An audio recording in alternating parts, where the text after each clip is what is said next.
United Kingdom is quite strict when it comes to owning exotic animals compared to other places around the world like the USA, where you could have pretty much anything. For instance, in 2024, the UK banned the XL Bully breed of dog. And although that might seem strict, it isn't actually the strictest, and there are quite a lot of things that you can legally own in this country without a license. And I reckon all 5 of these in this video today are going to surprise you. So let's get on to number 1. The wallaby. Fuzzy and small looking kangaroos from, you guessed it, Australia. A docile animal that does well in groups and can breed prolifically. They love to eat grass and can do a good job of keeping your garden lawns trim. There are multiple types of wallabies, but the ones most people tend to have are red-necked wallabies, but it's not uncommon for people to also have Palmer wallabies. The common red-neck ones people have though stand at just under 1 meter in height, and they weigh around 15 to 20 kilograms. They are usually found in little groups called mobs in their homelands of Australia and can be mostly found on the eastern coast as well as Tasmania. A lot of zoos or wildlife parks around the world will tend to have open enclosures where you can be in and amongst these little cuties and can even feed them. That's right, little fuzzy kangaroos and that.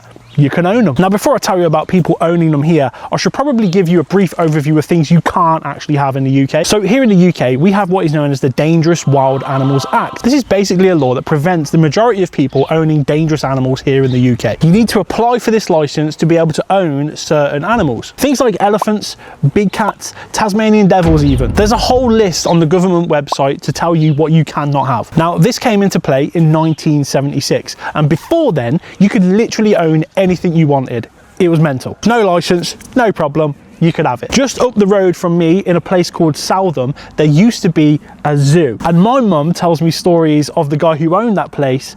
He used to walk his lion to the post office. He also had chimpanzees that were used in various TV ads, as well as a black leopard that was used in Gary Newman's song, She's Got Claws. It was a different time back then, and you can't have all of this now without a license. Also, you can't have any animal considered to be an invasive species here. Things like the raccoon and the raccoon dog, you're not allowed it, mate. But pretty much anything else that's not included on those 2 lists, you can have it. It is absolutely fair game. You don't need a license. Things like our fuzzy mate, the wallaby. There are literally farms in the UK that will breed them and sell them to you for £400. They can just go in your garden and eat the grass. Wealthy people have done and still continue to do this. They will buy up some wallabies and let them just eat the grass around, because then they don't need anyone to go and do it. The wallabies are doing it. But that is also partly the reason now why we've got wild wallabies living here in the UK. They're escape artists, and these gardens, they literally look out and think, that grass is greener.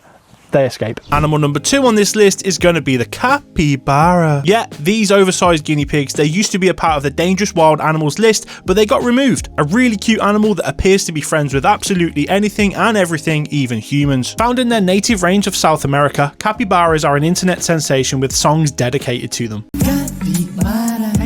They stand around 60 centimeters tall with a length of 1.2 meters and a weight of somewhere around 50 kilograms. They're called giant guinea pigs for a reason. Similar to wallabies though, a lot of zoos around the world will have capybaras free roaming because they're so chill. Capybara, mate.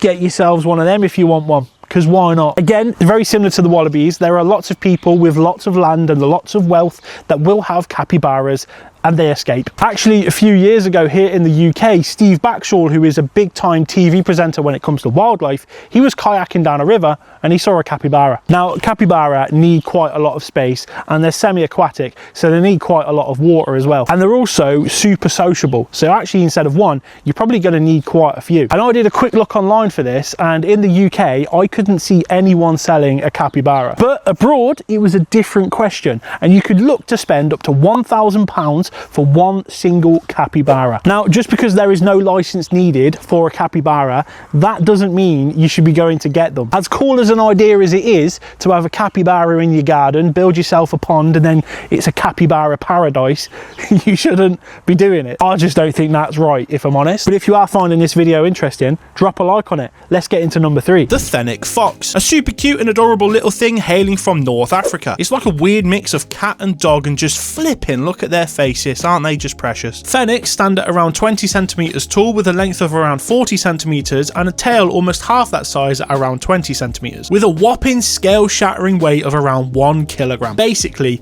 they're quite small. In fact, they're the smallest canine on the planet. Their ears, though, massive. They have fantastic hearing abilities with these big giant ears. They can hear the slightest sound from a good distance away. Yeah, you can have Fenic Foxes, and there's literally no problem with that whatsoever. You don't need a license, just get one. And this one, the price isn't even that high either. You can get yourself a Fenic Fox for 500 quid. But again, like the Capibaras, they are very sociable. So you don't want to just get one, you want to get multiple. I feel like one Fenic Fox on its own would be quite cruel. But again, they're very social animals, so you're not going to have to get one, you're going to have to get multiple. So you're not talking 500 quid, you're talking more than that. But even so, just don't get one. They're high energy and nocturnal, so you can imagine that in your house. It would be utter carnage. And I've got no experience with Fenic Foxes myself, but from the reading that I've done online for this, they're not very cuddly either. So what's the point? It's just a hyperactive night cat that wants to be around a load of mates. So if you actually want to sleep, these aren't for you. Moving on to number 4 though, we've got the Mircat. Yeah, Alexander and that fella from the TV ads. Hailing from Southern Africa and living in big social groups, there are no laws denying you the opportunity to own them if you wanted to. Meerkats are around 30 centimeters in length with a tail around 20 centimeters and a total weight not even hitting 1 kilogram. They eat a variety of things that can include venomous scorpions and spiders, which may sound super rock and roll, but really it's easy for them because they're practically immune to venom. Not totally immune, there are some venomous animals that can hurt them, but on the whole, they scurry around knowing not much is going to damage them in the way of being stung. Flipping meerkats.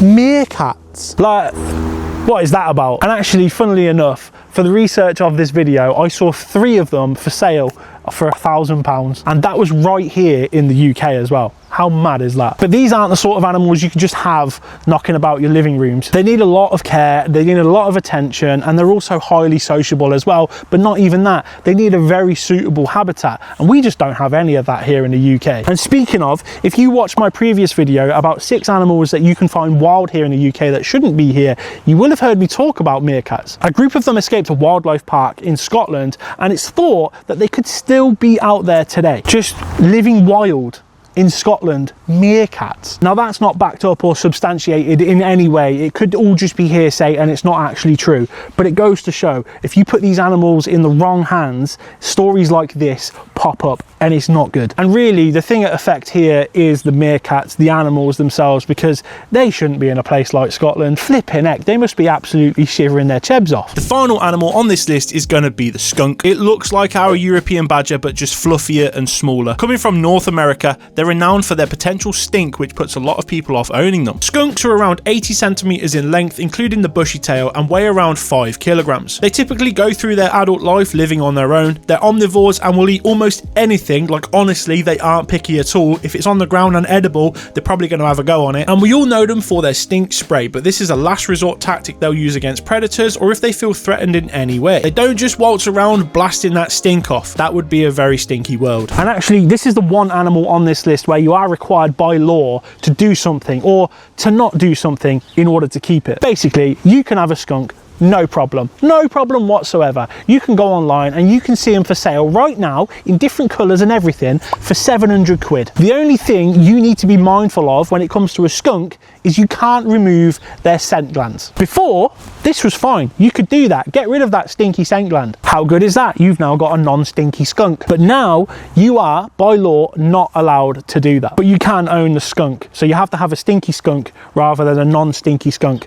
But you are allowed to keep them. No problem. Just don't get rid of that thing. Again though, like the other animals on this list, they are a bit difficult to look after, probably not recommended, and it's just not something that everybody should have, you know? They're very cute, obviously. I mean, just look at the things. They're absolutely adorable. But that doesn't mean they're going to be cuddly and your best mate. I once did a video with an organisation that went around rescuing exotic pets that had escaped or were released into the wild. And this organisation told me that in that 1 year, in the one county, they rescued 5 skunks. It remains to be seen whether these skunks were released or if they had escaped. Still, 5 of them, one county in 1 year, is insane. And at one point in time as well, it was thought that skunks were living, thriving in the Forest of Dean. Again, That's pretty mad, isn't it? And the only reason this sort of stuff can happen is because you are legally, without a license, allowed to keep them. Now, I don't condone owning any of these animals. If you haven't got the space, the facilities, or just anything in that regard to help these animals get the life that they deserve, you shouldn't be doing it. And if I'm totally honest, I actually think there should be a law change when it comes to this sort of thing. There needs to be some sort of restriction when it comes to what you can and what you can't own in the UK. There is something already in place, but I feel like for these animals that I've mentioned, there probably needs to be something strengthened, right? Essentially, you don't want these animals getting into the wrong hands. But if you enjoyed this video though, check out this one up here about 6 animals that you can find in the wild that should not be here in the UK. Some of them that I've mentioned in this video, they're in that one. But I just want to say thank you for watching. I'll see you for more adventures and for more interesting topics like this in the future. Subscribe, take care.